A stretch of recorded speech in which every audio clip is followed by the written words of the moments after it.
എല്ലാവർക്കും learn and ഏണിൻ്റെ ഒരു പുതിയ വീഡിയോയിലേക്ക് സ്വാഗതം. നമ്മുടെ ഇന്നത്തെ ടോപ്പിക് ഭൂകമ്പം. എല്ലാവരും ക്ലാസ്സിൽ ശ്രദ്ധിക്കുക, കൃത്യമായിട്ട് പഠിക്കുക. നമുക്ക് തുടങ്ങാം. ഭൂകമ്പം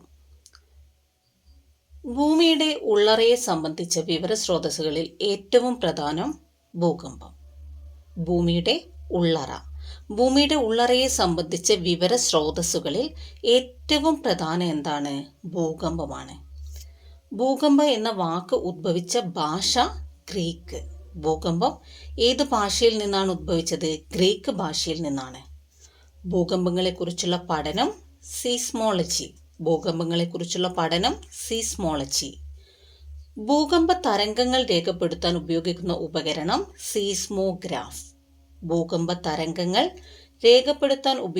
ഉപകരണം സീസ്മോഗ്രാഫ്.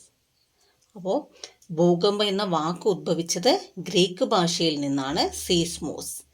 ഭൂകമ്പത്തെക്കുറിച്ചുള്ള പഠനത്തിന് നമുക്ക് എന്ത് പറയാം? സീസ്മോളജി എന്നും.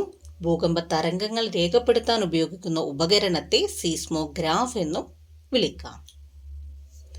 ഭൂകമ്പത്തിന്റെ അളവ് നിർണ്ണയിക്കുന്നത് സീസ്മോഗ്രാഫിലെ ആയതിയുടെ അളവിനെ അടിസ്ഥാനമാക്കിയാണ്. ഭൂകമ്പത്തിന്റെ അളവ് നിർണ്ണയിക്കുന്നത് എന്തിനടിസ്ഥാനമാക്കിയാണ്? സീസ്മോഗ്രാഫിലെ ആയതിയുടെ അളവിനെ അടിസ്ഥാനമാക്കിയാണ്. എന്താണ് സീസ്മോഗ്രാഫ്? ഭൂകമ്പ തരംഗങ്ങൾ രേഖപ്പെടുത്താൻ ഉപയോഗിക്കുന്ന ഉപകരണമാണ് സീസ്മോഗ്രാഫ്. ആ സീസ്മോഗ്രാഫിലെ ആയതിയുടെ അളവിനെ അടിസ്ഥാനമാക്കിയാണ് ഭൂകമ്പത്തിന്റെ അളവ് നിർണ്ണയിക്കുന്നത്. സീസ്മോഗ്രാഫിലെ ആയതിയുടെ അളവിനെ അടിസ്ഥാനമാക്കിയാണ്. ഭൂകമ്പ തരംഗങ്ങളുടെ ഗതിവിഗതികൾ രേഖപ്പെടുത്തുന്ന രേഖയാണ് സീസ്മോഗ്രാം. ഇപ്പോൾ സീസ്മോഗ്രാമും തമ്മിൽ വ്യത്യാസമുണ്ട്. സീസ്മോഗ്രാഫ് എന്ന് പറഞ്ഞാൽ ഭൂകമ്പ തരംഗങ്ങൾ രേഖപ്പെടുത്താൻ ഉപയോഗിക്കുന്ന ഉപകരണമാണ്. എന്നാൽ സീസ്മോഗ്രാമോ ഭൂകമ്പ തരംഗങ്ങളുടെ ഗതിവിഗതികൾ രേഖപ്പെടുത്തുന്ന രേഖയാണ് സീസ്മോഗ്രാം. എന്താണ്? ഭൂകമ്പ തരംഗങ്ങളുടെ ഗതിവിഗതികൾ രേഖപ്പെടുത്തുന്ന രേഖ. ഗതിവിഗതികളെ രേഖപ്പെടുത്തുന്ന രേഖയെ നമുക്ക് എന്ത് വിളിക്കാം? സീസ്മോഗ്രാം. ഭൂകമ്പങ്ങളുടെ തീവ്രത കണക്കാക്കാൻ ഉപയോഗിക്കുന്ന ഏകകങ്ങൾ. ഭൂകമ്പങ്ങളുടെ തീവ്രത കണക്കാക്കാൻ ഉപയോഗിക്കുന്ന ഏകകങ്ങൾ ഏതൊക്കെയാണ്? Richter scale, Mercalli scale. ഭൂകമ്പങ്ങളുടെ തീവ്രത കണക്കാക്കാൻ ഉപയോഗിക്കുന്ന ഏകകങ്ങളാണ് ഏതൊക്കെ? റിക്ടർ സ്കെയിലും മെർക്കല്ലി സ്കെയിലും. റിക്ടർ സ്കെയിൽ കണ്ടുപിടിച്ചത് ചാൾസ് ഫ്രാൻസിസ് റിക്ടർ ആണ്. ആരാണ് റിക്ടർ സ്കെയിൽ കണ്ടുപിടിച്ചത്? Charles Francis Richter. 1935 Richter scale കണ്ടുപിടിച്ചത്. റിക്ടർ സ്കെയിലും മെർക്കല്ലി സ്കെയിലും എന്തിനാണ് യൂസ് ചെയ്യുന്നത്? ഭൂകമ്പ തരംഗങ്ങളുടെ തീവ്രത, ഭൂകമ്പങ്ങളുടെ തീവ്രത കണക്കാക്കാനാണ് എന്തുപയോഗിക്കുന്നത്? റിക്ടർ സ്കെയിലും മെർക്കല്ലി സ്കെയിലും.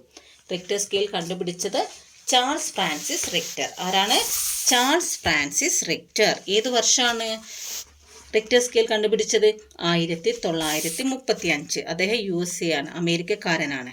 എന്നാണ് റിക്ടർ സ്കെയിൽ കണ്ടുപിടിച്ചത് ചാൾസ് ഫ്രാൻസിസ്, അമേരിക്കക്കാരനായ ചാൾസ് ഫ്രാൻസിസ് ആണ്. ഏത് വർഷമാണ്? 1935. റിക്ടർ സ്കെയിലിന്റെ അളവ് ഏത് മുതൽ ഏത് വരെയാണെന്ന് ചോദിച്ചാൽ നമ്മൾ പറയാം 0 മുതൽ 10 വരെ എന്നാണ്. റിക്ടർ സ്കെയിലിന്റെ അളവ് 0 to 10 എന്നാണ്. 0 മുതൽ 10 വരെയാണ് റിക്ടർ സ്കെയിലിന്റെ അളവ്. റിക്ടർ സ്കെയിലിൽ എത്രയ്ക്ക് മുകളിൽ ആകുമ്പോഴാണ് ഭൂകമ്പങ്ങൾ വൻ നാശനഷ്ടങ്ങൾ ഉണ്ടാക്കുക? 5.5 മുകളിൽ. റിക്ടർ സ്കെയിലിൻ്റെ അളവ് 0 to 10 ആണ്, 0 മുതൽ 10 വരെയാണ്. അപ്പോൾ നമ്മൾ ഭൂകമ്പങ്ങൾ വൻ നാശങ്ങൾ ഉണ്ടാക്കിയെന്ന് മനസ്സിലാക്കി. എന്താണ് അതിൻ്റെ അളവ്? എത്രയാവുമ്പോൾ 5.5 മുകളിലാവുമ്പോൾ. റിക്ടർ സ്കെയിലിൽ എത്രയ്ക്ക് മുകളിലാവുമ്പോഴാണ് ഭൂകമ്പങ്ങൾ വൻ നാശനഷ്ടങ്ങൾ ഉണ്ടാക്കുക? 5.5 മുകളിൽ. ഭൂകമ്പ മാപിനി ആദ്യമായി ഉപയോഗിച്ച രാജ്യക്കാര് ചൈനക്കാരാണ്. ഭൂകമ്പ മാപിനി ആദ്യമായി ഉപയോഗിച്ചത് ചൈനക്കാർ. ഭൂകമ്പങ്ങൾ വൻതോതിൽ നടക്കുന്ന മേഖലയാണ് അസ്ഥിര ഭൂപ്രദേശങ്ങൾ. ഭൂകമ്പങ്ങൾ വൻതോതിൽ നടക്കുന്ന മേഖല ഏതാണ്? അസ്ഥിര ഭൂപ്രദേശങ്ങൾ. ഇനി നമുക്ക് ആ ബോക്സിൽ ഒരു കാര്യം പഠിക്കാം. ആധുനിക സീസ്മോഗ്രാഫ് കണ്ടുപിടിച്ചത് ആരാണ്?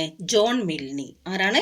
John Milne. 1880 ആധുനിക സീസ്മോഗ്രാഫ്. നമ്മൾ നേരത്തെ റിക്ടർ സ്കെയിൽ കണ്ടുപിടിച്ചത് ചാൾസ് ഫ്രാൻസിസ് റിക്ടർ എന്ന് പഠിച്ചു. ആധുനിക സീസ്മോഗ്രാഫ് കണ്ടുപിടിച്ചത് ആരാണ്? ആരാണ് കണ്ടുപിടിച്ചത്? John Milne. 1880 ജോൺ മിൽനിയാണ് എന്ത് കണ്ടുപിടിച്ചത്? ആധുനിക സീസ്മോഗ്രാഫ് ആരാണ് കണ്ടുപിടിച്ചത്? 1880 ജോൺ മിൽനി. ഇനി ഒരു ബോക്സ് കൂടെ നിങ്ങൾക്ക് ആ പേജിൽ കാണാം. ഭൂകമ്പങ്ങളുമായി ബന്ധപ്പെട്ട ആധികാരിക പഠനങ്ങൾക്ക് മേൽനോട്ടം വഹിക്കുന്നത് ലോക ഭൂകമ്പ വിജ്ഞാന സമിതിയാണ്. ഭൂകമ്പങ്ങളുമായി ബന്ധപ്പെട്ട ആധികാരിക പഠനങ്ങൾക്ക് മേൽനോട്ടം വഹിക്കുന്നത്. ലോക ഭൂകമ്പ വിജ്ഞാന സമിതി 1903 രൂപം കൊണ്ടത്. ഏത് വർഷമാണ് ലോക ഭൂകമ്പ വിജ്ഞാന സമിതി രൂപം കൊണ്ടത്? 1903. ഭൂകമ്പങ്ങളുമായി ബന്ധപ്പെട്ട ആധികാരിക പഠനങ്ങൾക്ക് മേൽനോട്ടം വഹിക്കുന്നത് ലോക ഭൂകമ്പ വിജ്ഞാന സമിതിയാണ്. ഇത് 1903 രൂപം കൊണ്ടത്. ഇനി അടുത്ത പോയിന്റിലേക്ക് കടക്കാം. ഭൂകമ്പങ്ങൾക്ക് കാരണമാകുന്ന ചലന കേന്ദ്രമാണ് പ്രഭവ കേന്ദ്രം, അല്ലെങ്കിൽ ഭൂകമ്പ നാഭി എന്ന് വിളിക്കാം. അത് തന്നെയാണ് ഹൈപ്പോസെന്ററും. ഭൂകമ്പങ്ങൾക്ക് കാരണമാകുന്ന ചലന കേന്ദ്രത്തെ നമുക്ക് എന്ത് വിളിക്കാം? പ്രഭവ കേന്ദ്രം അല്ലെങ്കിൽ ഭൂകമ്പ നാഭി. ഹൈപ്പോസെന്റർ എന്നറിയപ്പെടുന്നത് പ്രഭവ കേന്ദ്രമാണ്. ഭൂകമ്പ നാഭിക്ക്, അതായത് പ്രഭവ കേന്ദ്രം ഹൈപ്പോസെന്റർ. ഈ ഹൈപ്പോസെന്ററിന്റെ നേരെ മുകളിൽ ഭൂമിയുടെ ഉപരിതലത്തിലെ ബിന്ദുവാണെന്ത്? ഭൂകമ്പ നാഭിക്ക് നേരെ മുകളിൽ ഭൂമിയുടെ ഉപരിതലത്തിലുള്ള ബിന്ദുവിനെ നമുക്ക് എന്ത് വിളിക്കാം? അതികേന്ദ്രം. പ്രഭവ കേന്ദ്രവും അതികേന്ദ്രവും. പ്രഭവ കേന്ദ്രത്തിന് നേരെ മുകളിലായിട്ട് ഭൂമിയുടെ ഉപരിതലത്തിലുള്ള എന്തിന്റെ നേരെ മുകളിലാണ്? ഭൂകമ്പ നാഭി അല്ലെങ്കിൽ പ്രഭവ കേന്ദ്രത്തിന്റെ നേരെ മുകളിലായി ഭൂമിയുടെ ഉപരിതലത്തിലുള്ള ബിന്ദുവിനെ നമുക്ക് എന്ത് വിളിക്കാം? അതികേന്ദ്രം. പ്രഭവ കേന്ദ്രവും അതികേന്ദ്രവും. ഹൈപ്പോസെന്ററും എപ്പിസെന്റർ. Hypocentre and epicentre. ഭൂകമ്പം ഏറ്റവും ശക്തിയായി അനുഭവപ്പെടുന്ന സ്ഥലമാണ് ഏത്? അതികേന്ദ്രം. ഭൂകമ്പം ഏറ്റവും ശക്തിയായിട്ട് അനുഭവപ്പെടുന്ന കേന്ദ്രം അതികേന്ദ്രമാണ്. ഭൂകമ്പ തരംഗങ്ങൾ ആദ്യം എത്തിച്ചേരുക എവിടെയാണ്? അതികേന്ദ്രത്തിലാണ്. അപ്പം നമ്മൾ പറഞ്ഞു, ഭൂകമ്പങ്ങൾക്ക് കാരണമാകുന്ന ചലന കേന്ദ്രം പ്രഭവ കേന്ദ്രവും ഭൂകമ്പം ഏറ്റവും ശക്തിയായി അനുഭവപ്പെടുന്ന സ്ഥലം അതികേന്ദ്രവുമാണ്. ഈ അതികേന്ദ്രത്തിലാണ് ഭൂകമ്പ തരംഗങ്ങൾ ആദ്യം എത്തിച്ചേരുക. അടുത്ത പേജിലേക്ക് പോവാം. തുടർ ഭൂകമ്പങ്ങളുടെ നാട് എന്നറിയപ്പെടുന്നത് ഹെയ്ത്തിയാണ്. തുടർ ഭൂകമ്പങ്ങളുടെ നാട് ഹെയ്ത്തി. ലോകത്ത് രേഖപ്പെടുത്തിയതിൽ ഏറ്റവും തീവ്രതയേറിയ ഭൂകമ്പം നടന്ന സ്ഥലം ഏതാണ്? ചിലിയിലെ വാൽഡിവിയയിൽ. എവിടെയാണ്? ചിലിയിലെ വാൽഡിവിയയിലാണ് എന്ത്? ഏറ്റവും ശക്തമായ ഏറ്റവും തീവ്രതയേറിയ ഭൂകമ്പം നടന്നത്. എത്രയാണത്? 9.5. നമ്മൾ നേരത്തെ പറഞ്ഞു എന്ത്? റിക്ടർ സ്കെയിലിലെ അളവ് എന്ന് പറഞ്ഞാൽ 0 മുതൽ 10 വരെയാണ്. അതിൽ 5.5 മുകളിലാവുമ്പോഴുള്ള ഭൂകമ്പം എന്താണ്? വൻ നാശനഷ്ടങ്ങളൊക്കെ ഉണ്ടാക്കുന്നേ പറഞ്ഞു.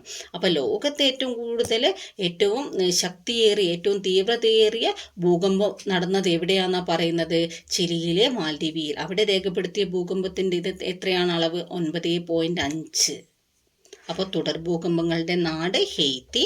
ലോകത്ത് രേഖപ്പെടുത്തിയതിൽ ഏറ്റവും തീവ്രതയേറിയ ഭൂകമ്പം നടന്നത് ചിലിയിലെ വാൽഡിവിയയിലാണ്.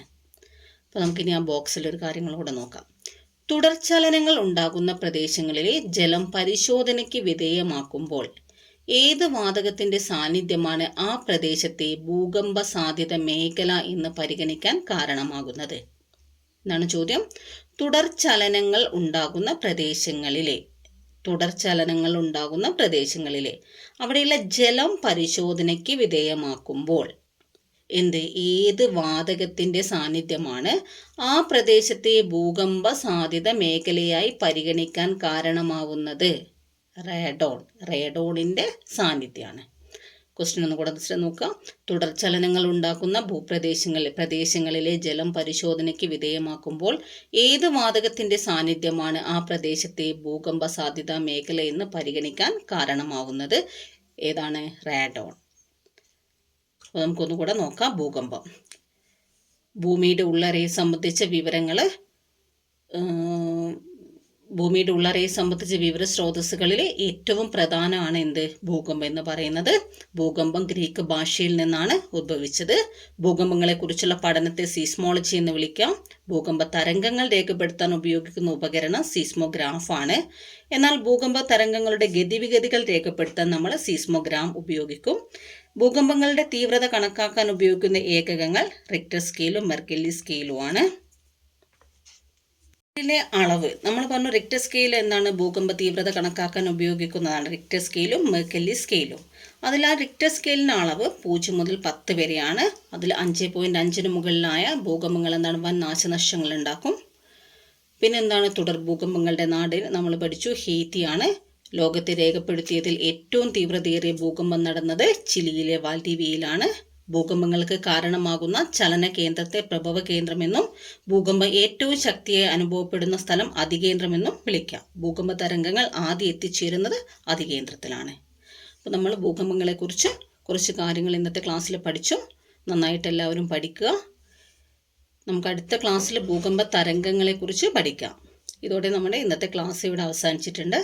നിങ്ങൾക്ക് ഈ ക്ലാസ് ഉപകാരപ്പെട്ടിട്ടുണ്ടെങ്കിൽ ലൈക്ക് ചെയ്യുക, ഷെയർ ചെയ്യുക, സബ്സ്ക്രൈബ് ചെയ്യുക. താങ്ക്